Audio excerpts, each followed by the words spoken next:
Okay.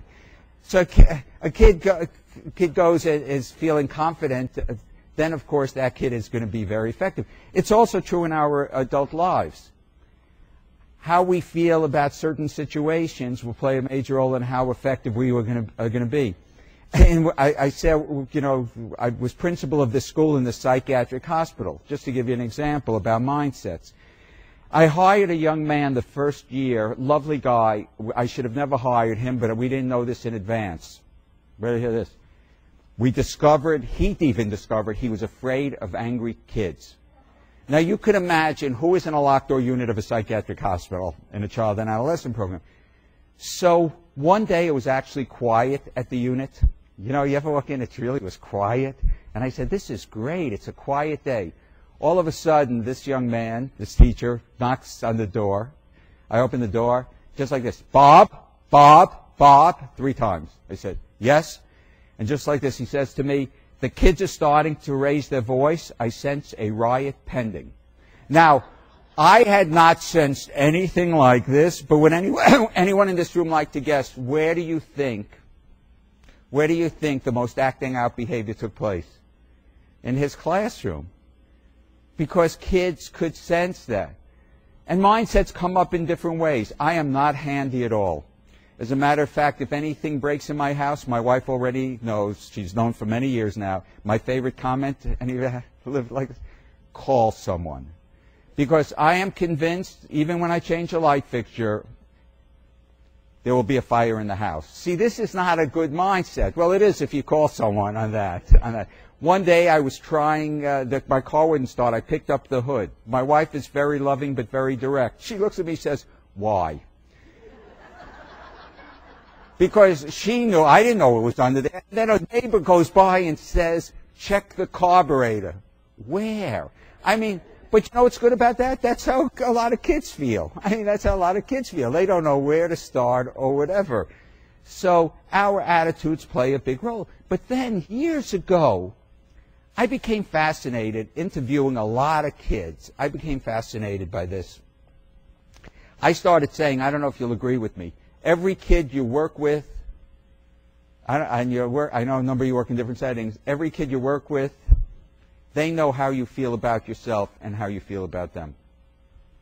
I started saying, you cannot hide that. And I remember the very first time I said that, there was a group of educators and mental health professionals. And I said, every kid you work with, they know how comfortable you are with yourself and with them. And one of the people in the room happened to be a teacher, just like this. It was almost funny. So just like this, they do? I said, yeah, what do you do? She said, I'm a teacher. I said, when you were growing up, did you know which teachers really loved teaching? And she smiled and said, oh, yes, yes, yes. I said, did you know which teachers love kids? Oh, yes, yes, yes. And then I made it very personal. I said, did you know which teachers loved you? And her whole face lit up. She must have been thinking about some specific teachers. And just like this, said, oh, yes. And then just like this, it was almost comical. I said, oh, my students know that about me? And I said, if you knew it about the adults in your life, they know it about you. She was really funny. She said, can you give me like some examples of this? I said, you know, after many years in the field, yeah. So I said, and since we're talking about angry kids, I'll select some angry kids. Years ago, I was referred an 8-year-old boy with a diagnosis sweeping the country. You have them all, you know, these diagnoses. ADHD, ODD. This was funny. A couple of years ago, I said ODD. I'd never really thought about this before. Someone in the audience said, there's a diagnosis called ODD? I said, no, it's actually oppositional defiant disorder, but it's very interesting that way, huh? He's only 8. He's only 8. And you'll hear how I really, right away, really like to involve kids in the treatment process. I like kids to know exactly how I, quotes, operate. So I said, you know, as I work with you, and I know you're having some struggles in school, I'm going to go up to the school and meet your teacher.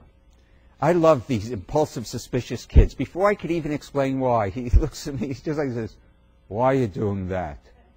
And I said, because anytime I see a child in therapy, I always go up to school to meet their teacher, because I want to work closely with the teacher to make sure that child has the best possible school program there is. This is why I love the work I do. He looks at me just like this and says, that's a good idea. I said, thank you very much. And I said, but before I go up, and you'll hear later even more why I do some of these things, before I go, I would like you to describe your teacher to me. And again, before I could explain why? And I said, because, you'll hear, by the way, I'm a little devious. I said, because then we'll compare notes. You describe it to me, I describe it to you, then we figure out the best way to work with her. Whole face lights up. Says, Dr. Brooks, I really like you. And because I like you, I will describe her. Except I wasn't expecting this description. Just like 8-year-olds. He said, she's chronically depressed. Now, how often are you going to get something like that? I was flabbergasted. I mean, he must have heard this from someone. Hey, you ever feel, has this ever happened to you? Please say yes. A patient or a student says something to you and you're saying, I don't know how to respond, you know. So what happens is I'm saying, what do I say? So all I can think of saying is, what do you mean? He looks at me, he says, you don't understand? Like, you're the psychologist here. I said, well, I've heard it, but what do you mean? He says, just like this, when you meet her, she'll never smile. She's very grumpy. I don't think she likes kids. And this was really sad. He points to himself. He says, I know she doesn't like me.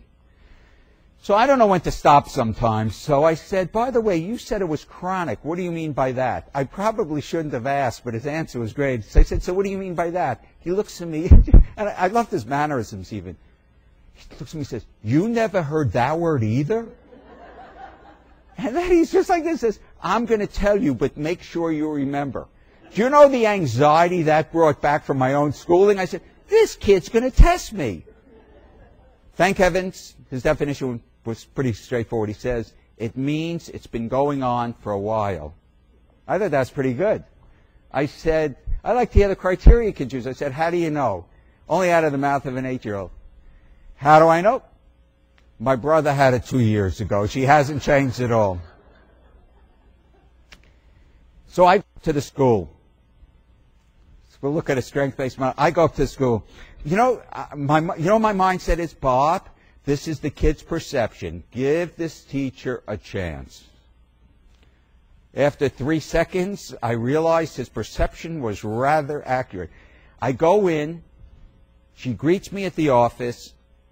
What I remembered was a very loud voice, and then she did something which we used to say at the psychiatric hospital where I worked was inappropriate.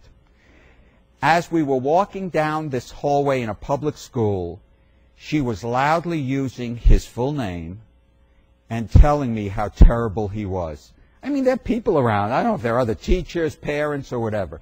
Finally, we get to the classroom.